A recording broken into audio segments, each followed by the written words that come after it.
Hello, welcome to the Bible Stories Now channel.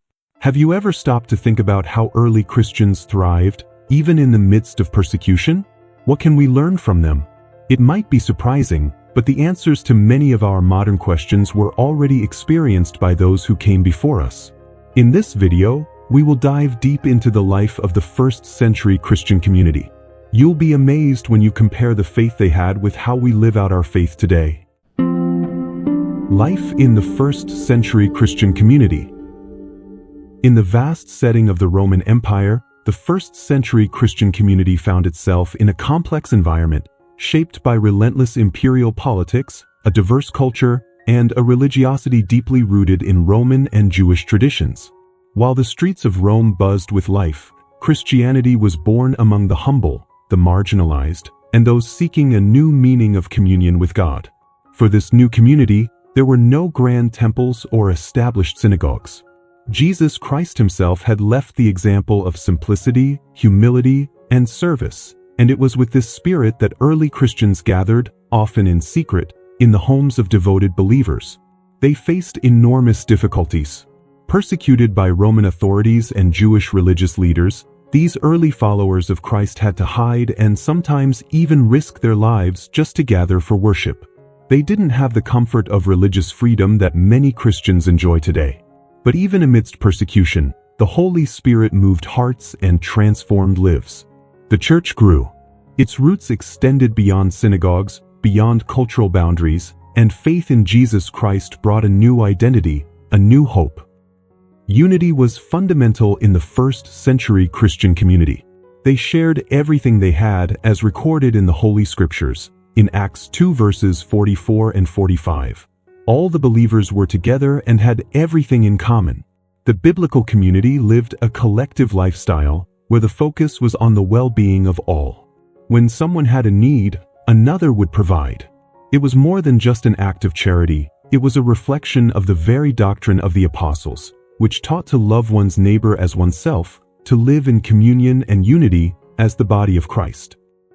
Leadership also played a crucial role.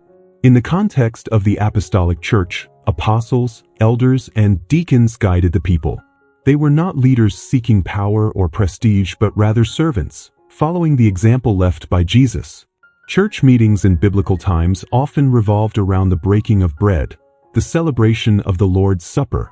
And in these moments, together, Christians would remember the sacrifice of Jesus Christ and reaffirm their commitment to live according to the teachings of the Holy Scriptures. Beyond unity and sharing, hospitality was a hallmark of the Christian community.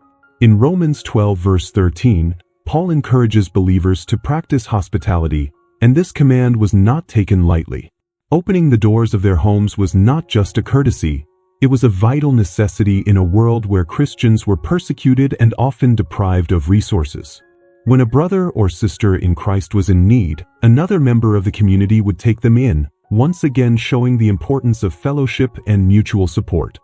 They were a family, and just like a family, they cared for each other in moments of joy and also in moments of difficulty. If one was persecuted, all felt the weight of that persecution. If one needed something, everyone would come together to meet that need. And that is how, even today, we can learn from the first-century Christian community. Care and hospitality are timeless practices that can be applied in contemporary churches, encouraging Christians to reach out to their neighbor, help those in need, and keep the flame of Christian love and fellowship alive. Teachings and practices of the early church. The first-century Christian community had a solid foundation. The teachings of the apostles. These men, chosen by Jesus Christ and inspired by the Holy Spirit, conveyed the gospel message with clarity and authority. Acts 2 verse 42 tells us that the early Christians devoted themselves to the apostles' teaching. And what was that doctrine? It was the direct teaching of Jesus' words, the centrality of his death and resurrection, and the call to repentance and faith. Each gathering, each meeting, was an opportunity to delve into the Holy Scriptures, seeking to know more deeply God's plans for salvation. The letters of the apostles, like Paul, Peter, and John, became a cornerstone for the apostolic church. They not only instructed Christians but also corrected errors, built up the faith, and strengthen the community's unity. The church, from its beginnings, knew that its strength lay in the Word of God. The gospel was the power of God for the salvation of everyone who believes. Today, the Holy Scriptures remain the source of all wisdom and direction for the Christian community, a legacy that continues to guide the followers of Christ. From the beginning, discipleship was a central part of church life in biblical times. Christians didn't just hear Christ's message, they lived by it. And living as a disciple of Jesus meant following his steps, learning from his life, and applying his teachings. Discipleship involved training, guidance, and the formation of new leaders who could continue God's work. Paul, in his missionary journeys, not only preached but invested time in discipling men like Timothy and Titus, preparing them to lead. Discipleship wasn't just a theoretical concept, it was deeply practical. Early Christians knew that the spread of the gospel depended on solid training. They trained each other, taught, encouraged, and even corrected, all with one goal in mind: to expand the kingdom of God. Just like in the first century, the Christian community today is still called to disciple, to invest time and energy in the spiritual growth of new Christians, helping them mature in faith and take on leadership when needed. Prayer was the lifeblood of the first century Christian community. Every meeting, every important decision, every moment of adversity was surrounded by prayer. There was no other way for them. They depended on the Holy Spirit in all their actions. The apostolic church understood that the power of God manifested through fervent prayer, and this was visible in the many miracles that accompanied the church's growth. They knew that without God, without the move of the Spirit, there would be no growth or progress. Beyond prayer, practices such as fasting and intercession became frequent among Christians. They fasted for guidance, for protection, for strength. And they interceded for one another, crying out for those facing persecution or difficulties. Today, the example of the early church reminds us of the importance of living a life of prayer and total dependence on God. In moments of decision, adversity, or even routine, prayer remains the means by which the Holy Spirit operates and transforms the Christian community. Challenges and persecutions. The first century Christian community was under constant pressure. On one side, the Roman Empire, with its relentless political machine, saw this new faith as a threat to the established order. On the other, the Jewish religious leaders fiercely opposed what they considered a heresy challenging their millennial-old traditions. Persecution wasn't a distant possibility but an everyday reality. Christians like Stephen, the first martyr, gave their lives for their unwavering faith in Jesus Christ. The blood of Stephen, as well as that of James, the brother of John, only strengthened the apostolic church. Their deaths bore witness to the truth of the gospel and inspired others to persevere. But persecution wasn't only physical. It was also a spiritual and emotional battle. In the midst of this darkness, the light of Christ shone even brighter. And it's incredible to think that, even under the weight of such oppression, the Christian community did not back down. On the contrary, it grew. Persecuted, yes. Defeated, never. The Holy Spirit sustained them, and the Word of God continued to be proclaimed, even in the darkest moments. And today, that example echoes in our lives. How many times, in our Christian journey, do we face adversities and opposition? The history of Christianity in the first century teaches us to stand firm, knowing that God's power is made perfect in our weakness. Not all battles came from the outside. Within the Christian community, there were tensions and doctrinal challenges that needed to be addressed. One of the biggest conflicts in the biblical church was the issue of circumcision and the acceptance of Gentiles into the faith. Paul and Peter had to address these matters, which could have easily divided the church. However, under the direction of the Holy Spirit and grounded in apostolic doctrine, unity was maintained. As Jesus said in John 13 verses 34 and 35, "A new commandment I give you, love one another. As I have loved you, so you must love one another." Love was the key.